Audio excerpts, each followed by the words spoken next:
Assalamualaikum warahmatullahi wabarakatuh. Musik adalah sesuatu yang membuat hidup ini menjadi indah. Pembuka yang klasik sebenarnya, cenderung basi gitu ya. Tetapi tamu saya kali ini orang yang totally menyerahkan diri hidupnya pada musik. Dari apa yang saya tahu tentang dia, dan mungkin juga Anda tahu tentang dia, semua hidupnya tentang musik. Bahkan 30 tahun yang lalu itu dia mendirikan kelompok musik yang kita sebut dengan orkestra. Lengkapnya Twilight Orchestra, Anda pasti tahu itu. Dan beberapa hari yang lalu ternyata kelompok musik yang fenomenal ini berulang tahun yang ke-30. Saya meminta dengan khusus pemimpinnya, inisiatornya datang ke sini. Mas Adi, terima kasih sudah datang ke tempat kami di sini. Bang Akbar, terima kasih saya diundang di acara Uncensored ini yang saya juga ikuti juga. Terima kasih. Iya, kayaknya teman-teman ya, Mas Adi yang orang dari latar belakang seni ya yang kita undang ya, yang hadir kita ya. Oh, oke. Nah, Mas Adi beberapa hari yang lalu Twilight itu berulang tahun yang ke-30 ya? Iya, 8 Juni kita berulang tahun ke-30. 30. Alhamdulillahirabbil alamin. Saya tidak akan bertanya kepada Mas Adi bagaimana Twilight itu lahir, dipertarungkan dengan seluruh kesulitannya. Karena orang semua sudah tahu. Semua orang sudah melihat bagaimana keteguhannya Mas Adi untuk mendirikan, menghidupkan. Tapi kalau Mas Adi mau cerita, selain dari apa yang sudah diketahui banyak orang, senang sekali kita ya. Sebab yang saya baca ini saya kumpulkan nih data-datanya nih. Itu luar biasa ternyata itu. Bahkan kita orang-orang di Indonesia mengenal namanya orkestra itu dari Mas Adi. Mas cerita deh, suka dukanya, tantangannya mendirikan dan menghidupkan dan menjaga Twilight itu, dan tentu saja dunia musik konsep orkestra itu seperti apa, Mas? Ya, orkes simfoni itu sebenarnya di Indonesia seperti barang mewah yang kadang-kadang dianggap barang luar negeri, ini barat, kita nggak pantas gitu ya. Ya, itu kendala yang saya temui di sepanjang Twilight Orchestra berdiri, bahkan sebelumnya. Sebelumnya itu saya terus terang di awal karir itu juga tidak tertarik orkes. Saya cuma senang kalau klasik tuh piano solo gitu. Tapi ada sesuatu yang makin menarik hati buat saya, yaitu gabungan berbagai bunyi dari berbagai instrumen kok bisa jadi satu keindahan yang muncul. Ada sinergi yang bisa ditimbulkan dari perbedaan. Itu dari awal akhirnya saya berkembang gitu. Ingin bikin orkes, tetapi awal karir saya kan di tahun 80 ya. 79 sebenarnya. Itu sangat mustahil karena saya pertama kali menjejakkan dunia kaki di dunia musik gitu ya. Dimana waktu itu dianggap tidak mungkin lah gitu, nggak mungkin bisa hidup. Nah, ternyata memang sulit, apalagi untuk mewujudkan mempunyai orkestra yang dianggap barang asing. Nyari penonton susah, nyari sponsor susah, nggak mungkin. Akhirnya awalnya saya benar-benar fokus mencari uang, membangun karir lah dengan musik pop, bikin Vina Panduwinata, bikin Chrisye waktu itu. Terus lama-lama di titik di mana ini memungkinkan, tahun 91 bertemu dengan Indra Bakri, dengan Odi Agam. Nah, bertiga ini akhirnya sepakat untuk, ayo kita bikin orkes. Pertama saya nggak percaya, waduh nggak mungkin nih. Terus begitu akhirnya jadi tahun 91, saya tinggalkan musik yang mengandung uang boleh dibilang. Itu kan musik pop, musik jingle, saya bikin iklan kan, itu kan secara finansial lebih memudahkan lah gitu ya. Ini masuk hutan belantara, kita babat hutan gitu tahun 91 itu. Tapi Indra Bakri teman saya yang meyakinkan untuk udahlah kalau mau sekalian fokus. Udah saya tinggalkan itu keadaan ekonomi di rumah tangga saya ya drop banget gitu ya, meskipun dibantu gitu ya oleh Indra Bakri itu. Tetapi sedikit demi sedikit akhirnya saya bisa meyakinkan istri saya, misalnya dia yang geleng-geleng kepala, dia bilang, Adi, kita punya anak Kevin ini baru 1 tahun nanti. Oh, Kevin masih kecil? Masih 1 tahun usianya. Kalau dia nggak bisa disekolahin, kehabisan duit gimana? Iya, gitu. Wah itu konflik batin gitu ya. Nah, terus tapi sedikit demi sedikit kita berjuang gitu ya. Nah, akhirnya bisa mulai kelihatan polanya gitu ya. Ya, perjalanan panjang itu kalau diceritain di satu buku panjang, tapi ya saya bahagia. Artinya di Twala Orkestra ini dan di musik secara umum saya merasakan saya bisa memanfaatkan anugerah yang Allah berikan kepada saya, bakat yang diberikan kepada saya nggak sia-siakan dan bisa memberikan manfaat bagi orang lain. Itu aja buat saya membahagiakan. Saya itu merasa bersalah loh pada Anda loh, Mas. Jadi saya undang Anda ke sini tuh untuk menghilangkan rasa bersalah saya. Kenapa? Beberapa kali kunjungan saya ke luar negeri, salah satu yang saya sesuaikan jadwal saya itu adalah ada pementasan atau lagi ada konser orkestra yang main. Kenapa sampai saya suka ke Austria itu? Iya. Karena di istana Schönbrunn itu ada meskipun kecil-kecilan. Ya, itu itu selalu ada kan gitu ya. Aku bisa masuk ke situ, mendengarkan musik-musik hebat dari para komposer hebat dengan biaya yang murah gitu ya. Jadi saya berlibur sekaligus bisa nonton gitu.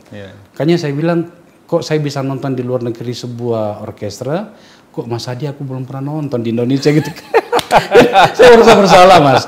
Dan sekaligus kekaguman saya itu karena tidak mudah kan. Iya. Tadi Mas Adi sudah cerita tentang efek-efek atau dampak dari situ. Tetapi Mas Adi pasti merasakan ya bahwa kekaguman kami kepada Anda itu luar biasa. Tidak mudah loh Mas ya. Untuk membiasakan, mengajak orang untuk mendengarkan musik sesuatu yang tidak terlalu sering dia dengarkan. Padahal sebenarnya dalam sejarahnya musik klasik itu di Indonesia itu tidak baru-baru amat sebenarnya. Dari catatan yang saya miliki, terutama di Yogyakarta pada masa Hamengkubuwono ke-8 itu, bahkan sampai membayar seorang Belanda bernama Walter Spies digaji 100 pound untuk memimpin dan melatih orang-orang bermain musik. Salah satunya itu adalah orkestra. So kalau begitu keadaannya kan Mas Adi sebenarnya ini adalah orang yang menghidupkan dan menjaga sebuah kualitas musik yang seharusnya juga kita terima apa adanya. Tapi ternyata tidak. Pertanyaan saya begini Mas Adi. Apa sih kendalanya sampai musik klasik terutama yang diramu dalam sebuah konsep orkestra seperti yang Anda lakukan itu tidak cukup diterima oleh pasar atau sulit orang untuk menikmatinya? Apa masalahnya? Sekarang mungkin tantangannya lebih besar, tapi dulu aja udah tinggi tantangannya untuk musik klasik bisa masyarakat di Indonesia gitu ya. Satu karena memang ini bukan budaya kita lah gitu ya, bukan seni asli Indonesia gitu ya. Meskipun sebenarnya saya bisa counter juga dengan musik klasik itu berkembang dengan hebat di Cina, di Jepang, Korea Utara, bahkan Korea Utara juga ya, Korea Selatan gitu ya. Luar biasa, mereka udah kelas dunia lah. Kita selalu ngomongnya itu bukan tradisi kita, simple gitu aja. Itu jadi bikin sulit. Kedua, ya karena tidak ada ketertarikan atau perhatian dari pemerintah dari zaman dulu, kecuali Bung Karno ya. Bung Karno tuh perhatian banget tuh. Nanti saya bisa cerita.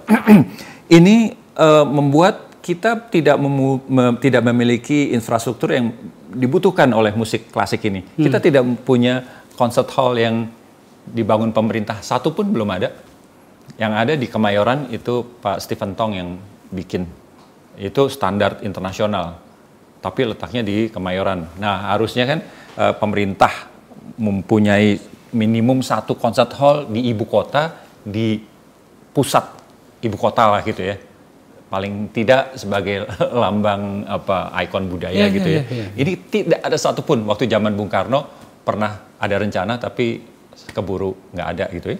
Nah, jadi infrastruktur tidak ada, anggapan orang ini asing, bukan kita, ngapain kita perjuangkan gitu ya. Kemudian pendanaan juga ya, kalau di luar itu, karena orkes simfoni itu kegiatannya pasti high cost, di mana-mana di muka bumi itu pasti biaya tinggi ya. Pemainnya banyak, ada standarisasi honor yang nggak mungkin sembarangan, oh gampang lah, gampang, nggak bisa gitu. Berapa gitu. sih Mas, kalau misalnya sekali konser itu atau sekali acara besar, agenda besar, untuk simfoni itu berapa kira-kira yang dibutuhkan? Bergantung, ini banyak variabelnya, bisa sampai 500 juta, bisa 100 juta, bisa ya sekitar itu ya, tergantung kebutuhan size dari orkestra, dan repertoarnya.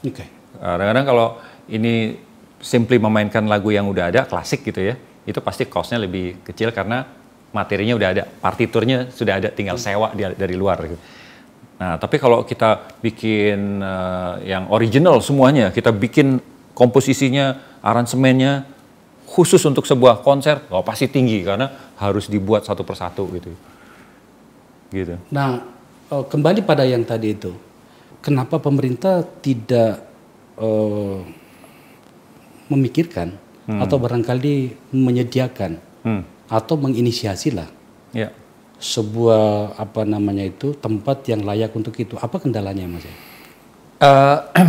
Zaman Pak Harto, di penghujung zaman Pak Harto ya, itu mulai tahun 96-an gitu ya, saya rajin datang ke Menteri Pariwisata saat itu kan Pak Yop Ave, sampai 2 kali saya tatap muka, ketok pintu gitu ya. Menteri Kebudayaan, Pendidikan Kebudayaan, Pak Wardiman. Pak Wardiman. Kemudian saya ke Gubernur saat itu, Pak Suryadi Sudirja gitu ya.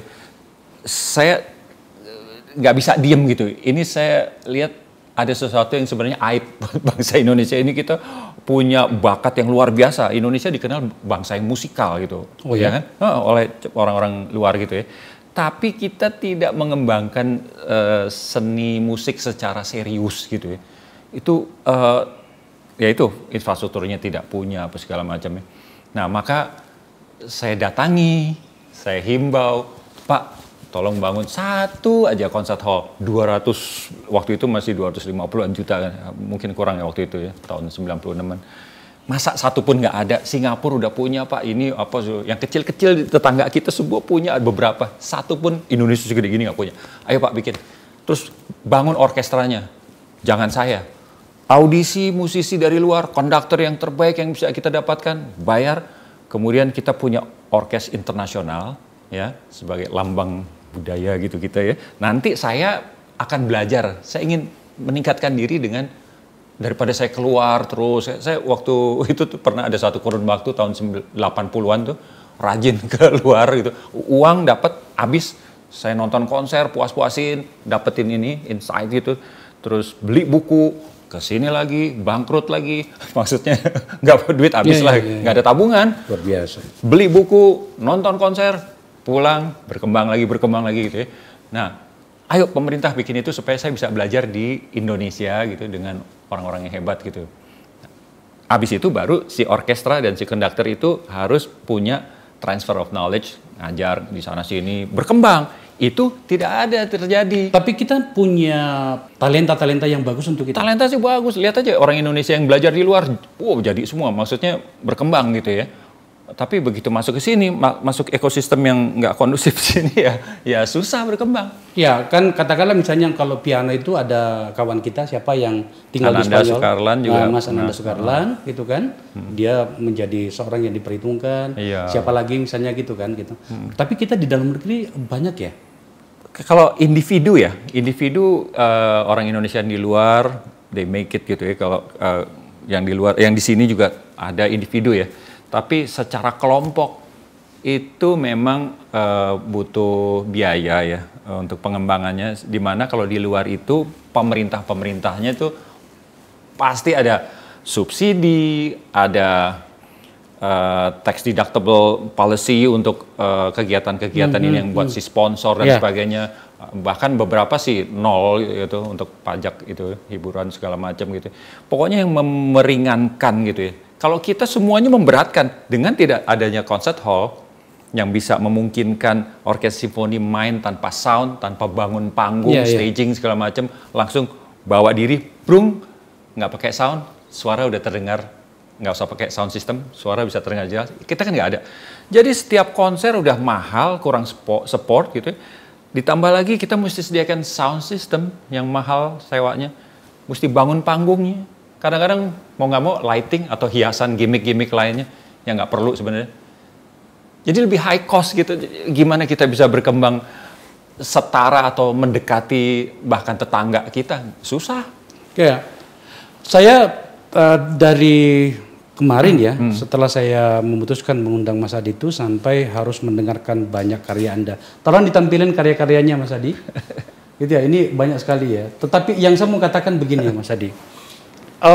Mungkin orang mengatakan begini, Mozart, Bach, itu segala macam itu bukan untuk kita. Kira-kira seperti itulah.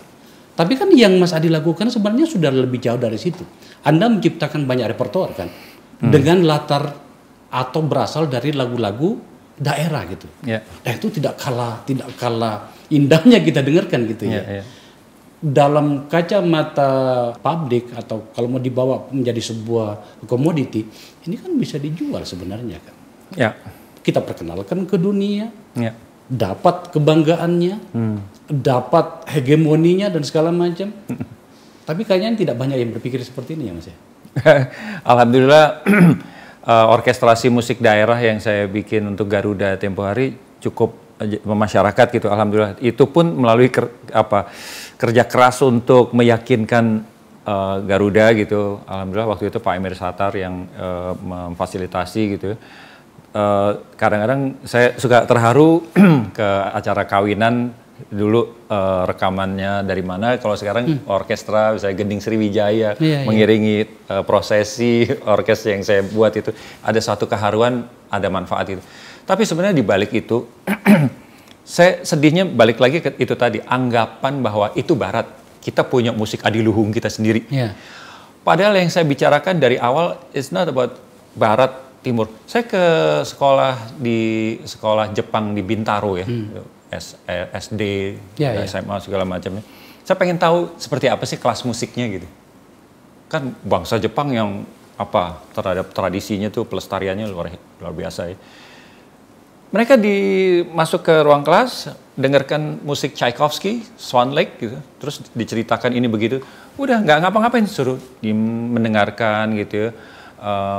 Merangsang imajinasi mereka ini itu gitu ya. Saya bilang kenapa ini musik klasik barat? Seperti pertanyaan yang sering saya ditanyakan gitu ya. Jawabannya itu, kita memang punya musik yang kita lestarikan, kita pelihara gitu ya dengan baik. Tapi untuk kepentingan pendidikan, untuk kepentingan pendidikan musik klasik barat itu tidak tergantikan. Maka di negara-negara Jepang kayak gitu ya itu tadi musik klasik barat itu populer dan memasyarakat, bukan asing gitu. Ini yang saya ingin gitu ya. Karena apa? Fungsi pendidikan, jadi melihat musik bukan sebagai alat hiburan belaka, tetapi musik sebagai alat pendidikan. Ini selalu saya tekankan, karena di negara-negara manapun yang maju gitu ya, itu mereka mempelajari ini karena konteks itu, sebagai alat pendidikan. Nah, si anak dirangsang minatnya terhadap musik klasik barat itu, kemudian akhirnya dia belajar notasinya. Pada saat dia belajar notasi, not balok orang kita bilang, itu kan ada presisi musik klasik itu notasinya matematis sekali gitu. Satu titik dicabut itu udah rusak gitu ya, udah nggak bisa dimainkan misalnya gitu. Jadi harus dimainkan dengan presisi. Otak kiri menggarap presisi, otak kanan menggarap imajinasi. Pada saat dia memainkan harus dengan interpretasi. Dia imajinasi, membayangkan ini itu gitu, ada rasa kepakaan estetika yang dia dibangun gitu. Nah, begitu dia mainkan dua-dua kiri dan kanan tuh mesti bekerja simultan. Terbiasa menggunakan disiplin, ketepatan, presisi pada saat yang bersamaan dengan imajinasi, kreativitas, ya kan, estetika, itu membuat orang-orang itu produktif dan kreatif, inovatif. Jadi 10 tahun pertama anak-anak di Jepang kita tahu kan mereka nggak ada matematika yang kayak gimana ulangan. Betul. Nah, lebih ke pembentukan karakter. Salah satunya melalui musik.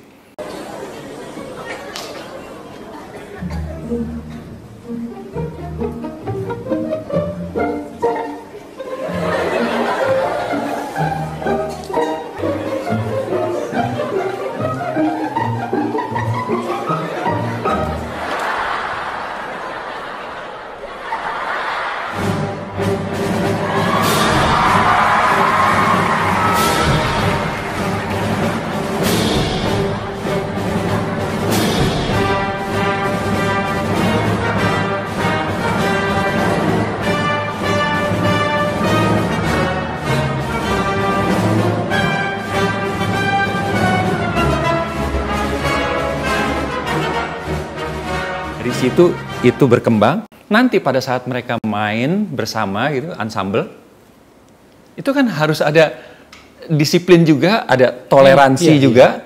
Iya, menjaga ritme itu ya harus terlibat dalam sebuah. Saya bisa cepat main. Si ini kurang cepat. Apa saya mau secepat? Saya bisa. Kamu terserah. Kamu nggak bisa cepat. Jadinya musik nggak padu. Nah, jadi dia harus patuh terhadap apa yang tertulis, tapi juga terbiasa toleransi. Satu datang terlambat, musik nggak bisa dimainkan. Jadi disiplin teamwork. Ada teamwork gitu, dibina dari kecil gitu. Nah, kemudian kebiasaan melihat konduktor, kepemimpinan gitu. Jadi vertically dia dibiasakan, horizontally dia dibiasakan, kepekaan estetika ditumbuhkan, kemudian presisi, kebiasaan disiplin gitu ditumbuhkan secara natural, secara musikal, secara bukan harus gini, disiplin harus gini, enggak, tumbuh secara natural gitu. Saya itu sangat percaya Mas Adi bahwa musik klasik itu merangsang kecerdasan. Betul. Begitu banyak orang yang menyampaikan gitu dan kemudian saya percaya. Cuma saya tidak perlu terlalu berlebihan soal itu sebab kadang-kadang dianggap sombong amat lu mungkin karena gara-gara kamu suka musik klasik gitu ya. Tapi saya memang merasakan dan banyak orang yang mengatakan gitu sama saya bahwa musik klasik itu merangsang kecerdasan. Diatonik pentatoniknya itu kan terukur ya. Yang membuat kita merasa bahwa ada dia merangsang impuls-impuls yang ada di memori kita. Seperti itu kah? Yang Anda yakini Mas Adi? Jadi bicara itu sudah banyak lah research yang dilakukan bangsa Barat gitu. Artinya kita nggak usah mulai dari nol. You don't have to invent the wheel. Orang bilang apa yang udah terbukti baik ya kita laksanakan aja manfaatnya gitu. Kita ambil gitu ya. Ya misalnya ada buku yang menjelaskan Mozart Effect, bagaimana musik Mozart itu bisa dorong kecerdasan gitu ya. Kemudian ada satu peneliti Dorothy Ritalik gitu ya di Amerika, dia punya rumah kaca, isinya sama, tanaman yang sama, temperatur sama, semua sama, kecuali audionya. Satunya tidak ada suara, satunya dengan musik tertentu, salah satunya dengan musik klasik. Yang tumbuh lebih hijau, lebih itu musik klasik. Itu tanaman riset ya. Itu ya. Ada Cliff Baxter juga dengan tanaman philodendron gitu ya. Macam-macam itu bisa dilihat di internet gitu. Dan sekarang lagi ibu-ibu kan banyak yang lagi hobi tanaman. Coba deh bikin penelitian, kasih musik musik klasik gitu ya. Saya bukan semua musik baik. Saya suka musik macam-macam ya. Tapi untuk kepentingan pendidikan. Nah, itu beda. Iya. Saya kadang-kadang berpikir klasik, terutama yang diramu dalam sebuah simfoni.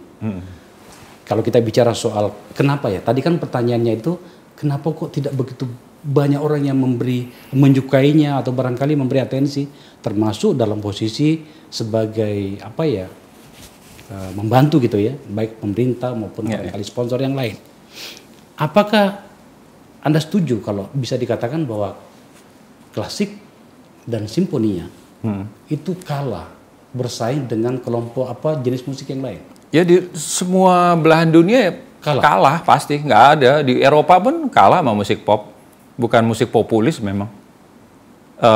Maka musik-musik itu dan musisinya itu perlu dukungan dari entah pemerintah, entah pengusaha, keluarga. Kalau kita ke konser itu di halaman belakang buku acara tuh selalu dipenuhi ratusan nama donatur.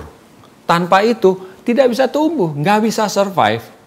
Musik klasik, musik seni, artinya art music gitu ya, itu beda dengan musik hiburan. Oke. Wah, apalagi sekarang gitu, kalau bisa viral gitu ya, di YouTube segala macam, jutawan. Musik klasik sulit dari zaman dulu ya begitu, tidak bisa mendapatkan keuntungan dari tiket. Saya kalau bikin konser, alhamdulillah hampir selalu penuh sih. Apakah bisa dapat balik modal aja dari itu sudah bagus penuh. Itu balik modal? Nggak pernah, nggak bisa. Konser orkestra gitu ya, full. Seringkali udah sold out berapa hari sebelumnya gitu. Orang kira kita untung, nggak mungkin. Coba aja hitung honor, sewa tempat latihan dan seterusnya. Artinya tetap dibutuhkan sponsor kalau di luar plus subsidi. Gitu. Ini saya lupakan subsidi lah gitu. Dari dulu paling males ngerengek pemerintah. Dari zaman dulu sampai sekarang. Pokoknya teman-teman pengusaha banyak bantu, alhamdulillah gitu. Baru bisa hidup. Nature-nya memang musik yang high cost. Tapi kenapa Anda bisa bertahan sampai puluhan tahun di situ, Mas? Itu kemurahan yang maha kuasa aja. Saya sendiri waktu berdiri pertama, Bang Akbar, baru berdiri itu saya diledekin teman-teman kok. Tanya aja Tanto Yahya tuh, dia tahu tuh. Ada bos-bos yang paling si Adi 2 bulan lah tahan. Habis itu dia main pop lagi gitu. Saya kalau ketemu itu yang ngomong 2 bulan tuh, selalu saya balikin. Sekarang nih belum ketemu nih 30 tahun. Itu luar biasa, Mas. Dalam fase berbeda, dalam situasi yang berbeda, apakah memang ada hubungannya ya antara sebuah kota yang berbudaya dengan cita rasa musik warganya ya? Saya beri contoh begini. Pada beberapa kali ya, termasuk dengan katakanlah dengan Rocky ya, saya bilang pada teman-teman itu, kenapa ya kita dalam berbudaya, terutama di masyarakat perkotaan, itu kok bahkan berdisiplin saja kita susah. Ya. Tapi coba kita lihat di kota-kota yang lain, Mas. Di Eropa lah katakan, yang memang kebudayaannya sudah tinggi ya. Kalau kita mau bicara soal itu kota yang dibangun 300 tahun yang lalu, 400 tahun yang lalu itu, hari ini masih mampu mengikuti teknologi dan perkembangan zaman di kota itu. Mereka hidup berdampingan antara kota itu dengan situasinya, dengan masyarakatnya. Dalam situasi itu, dalam bagian dari situ, musik klasik or simfoninya itu berada pada bagian itu. Meskipun tadi kita katakan bahwa dia kalah bersaing dibanding musik pop ya, dalam sebuah kacamata pasar. Apakah kita perlu bermusik ria, dalam hal ini bersimfoni ria, berklasik ria, agar kemudian budaya, saya tidak ingin menggunakan bahasa barbarian ya, terlalu ekstrim. Tapi kita lihatlah di sekitar kita ya. Di mana-mana juga terjadi perampokan segala macam, tapi tidak seperti kita. Di mana kemarahan gitu.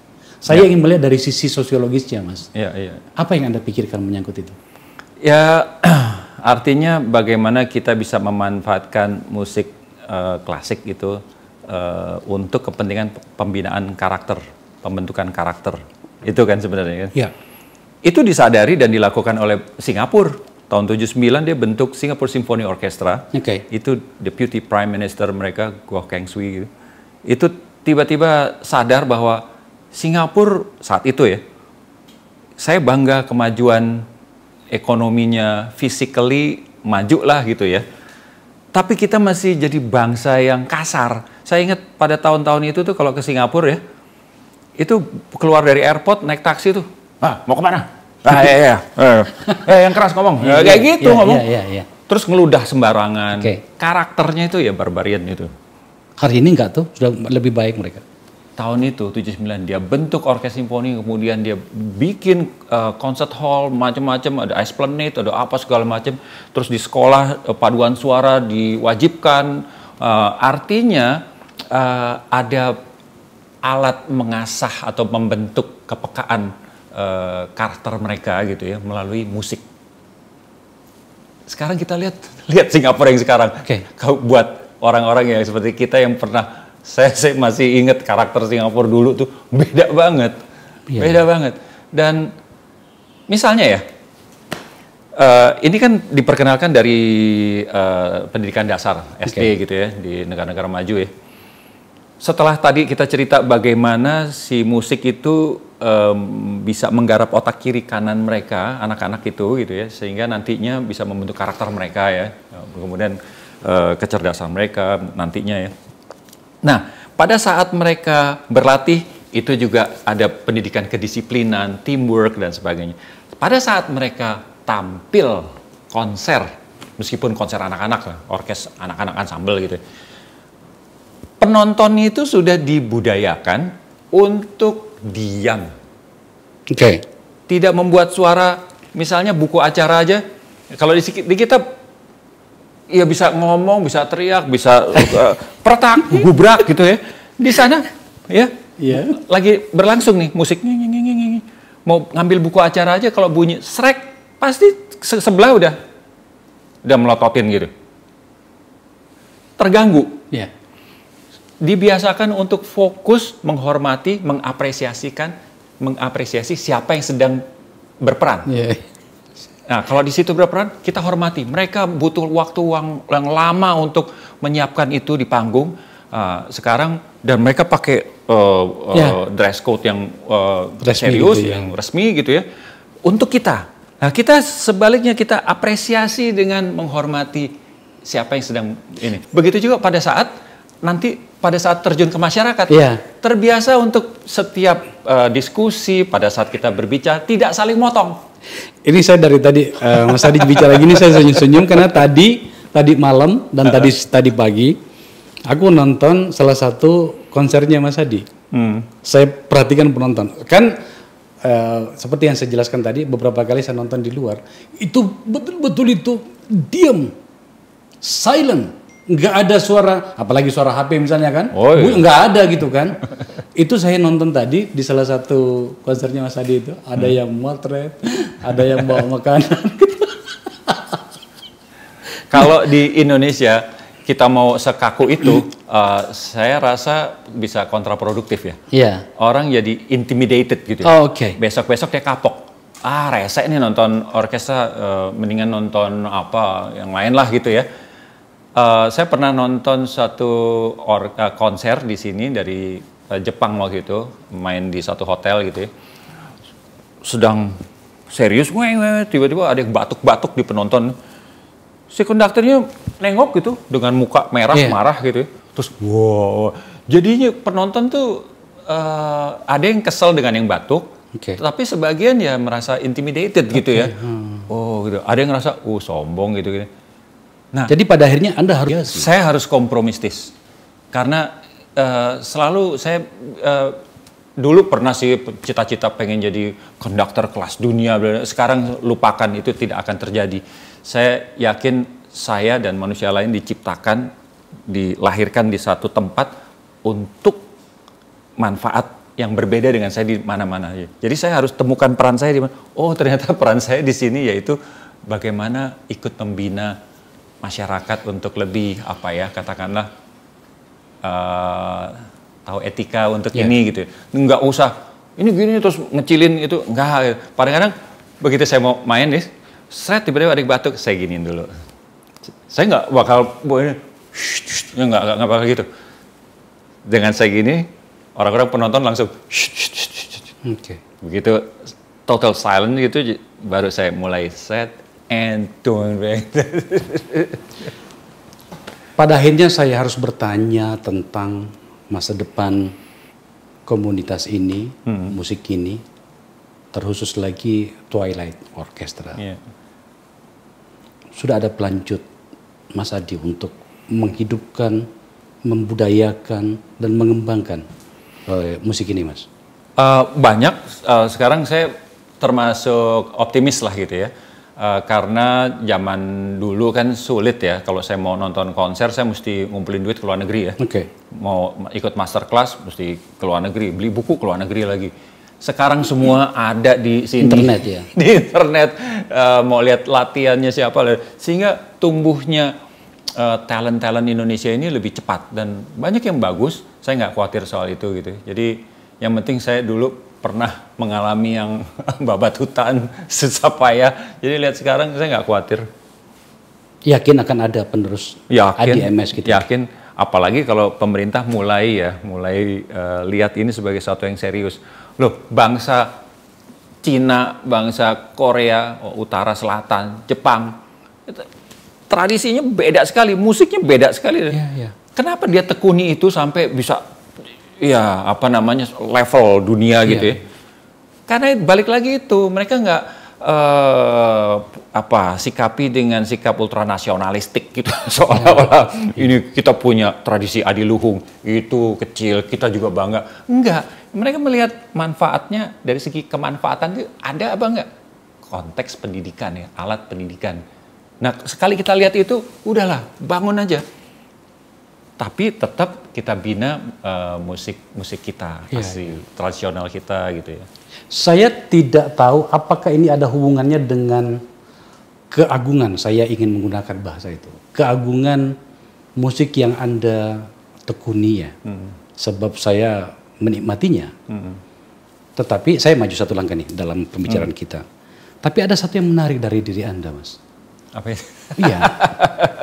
Kepedulian Anda terhadap situasi sosial bahkan politik di sekitar kita itu berbeda dibanding musisi yang lain, konduktor yang lain, para pelaku seni yang lain. Beberapa kali kita mendengar atau membaca cuitan Anda di internet atau penyikapan Anda di media sosial itu yang bagi saya pribadi ini beda sendiri ini kan ya. Memang terpaksa saya harus menggunakan bahasa ini karena jarang sekali musisi yang tidak boleh, saya harus hati-hati memilih kata ini.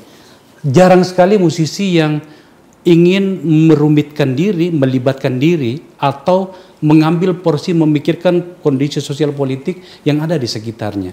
Yang kemudian itu bisa dilihatkan dari karya-karya. Mas Iwan kepedulian sosialnya. Mas Ebit, orang-orang yang saya kagumi.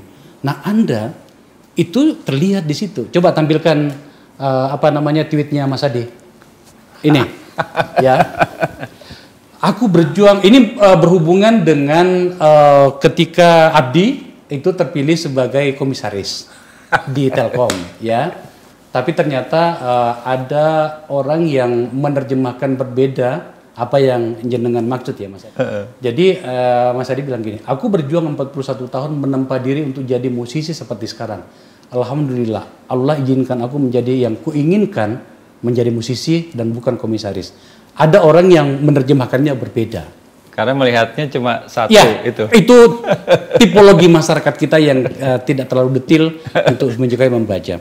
Tapi sebenarnya yang saya mau tanyakan itu, Mas Adi itu melihat perilaku kekuasaan itu di dalam konteks Anda sebagai seorang musisi itu seperti apa?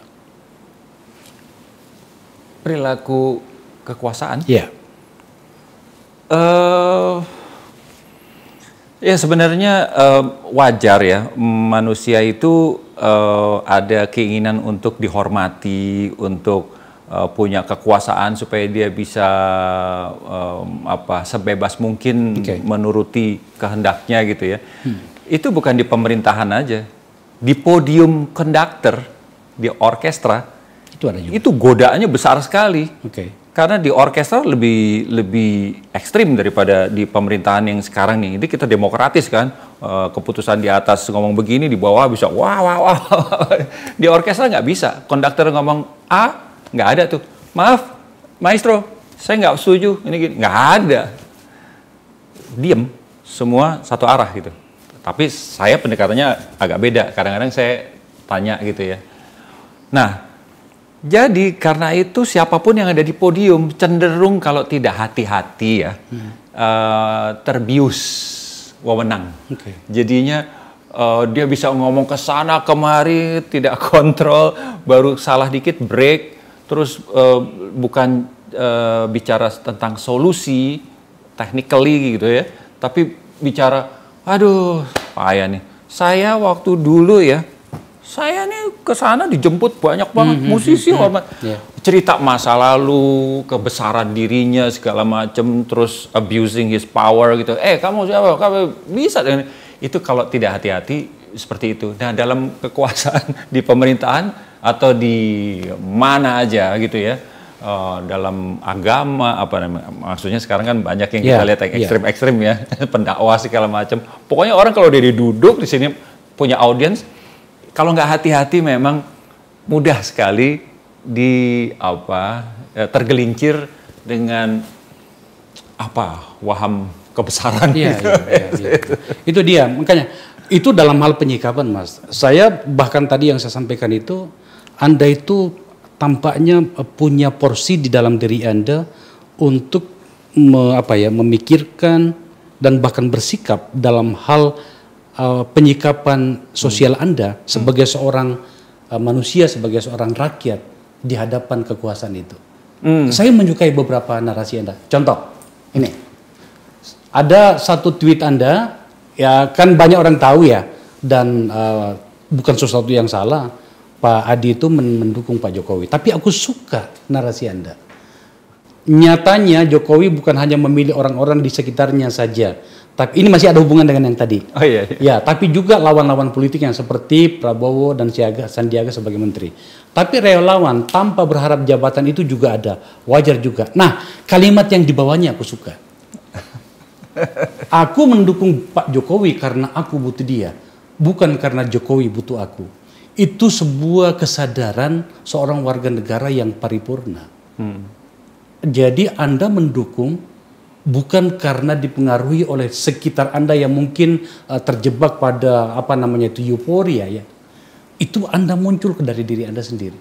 Dalam bahasa politik, dalam bahasa sosiologi, Anda memahami diri Anda sebagai seorang warga negara.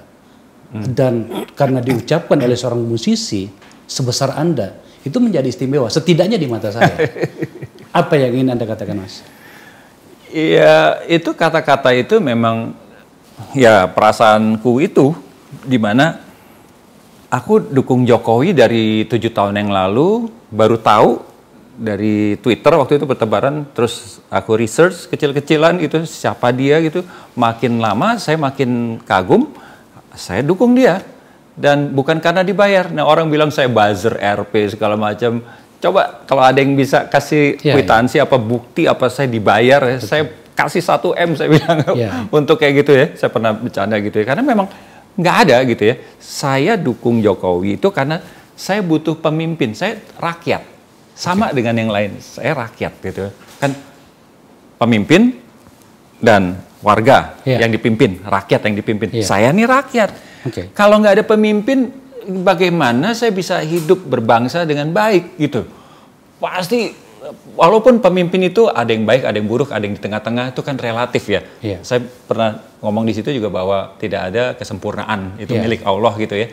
Tapi bagaimanapun kita harus pilih pemimpin, kemudian begitu terpilih kita semua hormati gitu ya. Dan saya butuh Jokowi karena saya butuh pemimpin. Saya dukung karena saya butuh Jokowi, bukan karena Jokowi minta saya terus saya karena itu imbalannya dibayar, dikasih jabatan. Nggak pernah kepikir. Saya tuh dari dulu, ini narasi ini dari zaman dulu, dari 7 tahun yang lalu. Oh, nanti dapat jabatan, dapat proyek. Proyek yang mana, jabatan yang mana? Di survei kadang-kadang kalau mau milih menteri, nama saya ada lagi gitu, bersaing sama yang sekarang jadi menteri. Saya suka bingung. Ini dasarnya apa kok nama saya dilibat-libatin? Saya kadang-kadang saya koreksi gitu. Ini siapa yang naruh? Saya nggak pernah kepengen jadi gitu. Itu posisi terhormat, komisaris, menteri, semua posisi terhormat. Nggak semua orang bisa melakukan itu. Saya nggak ingin saya inginkan profesi saya nih, dunia saya nih saya kembangkan sampai saya mati. Ya saya ingin mati sebagai musisi. Yeah. Satu itu. Kedua, saya nggak punya kompetensi. Okay. Kenapa mesti saya digini? Itu kan banyak tuh orang lain. Terus kenapa saya ditanya-tanyain belum dapat nih? Coba telepon. Aduh, dalam batin saya miris gitu ya. Kasihan bener sih ini kok. Seolah-olah dunia itu hanya soal jabatan, kekuasaan. Soalnya kalau di pemerintah itu lebih mulia daripada saya jadi pengamen. Saya nggak sering ngomong musisi. Saking saya senang dengan istilah rendahkanlah dirimu sampai tidak ada yang bisa merendahkanmu lagi. Jadi kalau sudah berdebat di medsos ya, saya rendahkan aja. Udah, pengamen itu bukan suatu yang rendah, tapi kan banyak orang yang merendahkan. Nah, karena itu apalagi orang merendahkan, udah saya ada di situ gitu. Jadi supaya orang lihat bahwa udahlah saya sudah happy jadi pengamen, buat saya ini juga sama mulianya. Pengamen itu sama mulianya, sama jeleknya kalau dia jelek dengan pejabat. Luar biasa. Baru kali ini kita mendengarkan jawaban seorang maestro ADMS. Bagaimana dia menjalani profesinya dengan tekun dan dalam rentang waktu yang luar biasa. Saya tidak terlalu yakin saya bisa melakukannya. 30 tahun menjaga sebuah kelompok. Yang berikut dengan seluruh narasinya tentang bagaimana dunianya. Tetapi ternyata Mas Adi adalah orang yang paham cara menempatkan diri dalam konteks rakyat, dalam konteks negara, dalam konteks kepemimpinan. Terlepas orang mau suka atau tidak Pak Jokowi, tapi Pak Adi, Mas Adi MS itu tahu bagaimana menempatkan diri sebagai rakyat. Saya rasa Anda mengajari kita banyak hal, Mas. Luar biasa itu. Makanya saya tertarik untuk itu. Dan kalau mau dibawa pada bahasa yang lebih jauh lagi, kan tidak terlalu banyak ya teman-teman seniman ya, yang seperti yang saya katakan tadi, mau atau menyiapkan diri untuk menyikapi hal-hal seperti itu lebih jauh. Mas Adi, terima kasih. Sama-sama, saya juga terima kasih. Anda luar biasa gitu. Hormat kita. Baik, pemirsa Akbar Faisal Unsensor, demikian percakapan kita dengan Mas Adi MS, seorang legenda, seorang yang punya nama besar. Mungkin beliau tidak nyaman saya puji seperti itu, tetapi saya akan mengatakannya sebab itu yang saya rasakan dengan seluruh pencapaian-pencapaiannya. Dan pada beberapa fase terakhir kehidupan beliau itu ternyata lebih jauh lagi. Bahkan saya kadang-kadang malu bagaimana Mas Adi menempatkan diri dari apa yang dia ungkapkannya di ruang publik pada media sosial. Itu seorang yang negarawan sebenarnya Anda itu. Saya tidak memujinya Mas, tapi itulah seperti itulah adanya. Oh, kita sudah sampai pada akhir acara.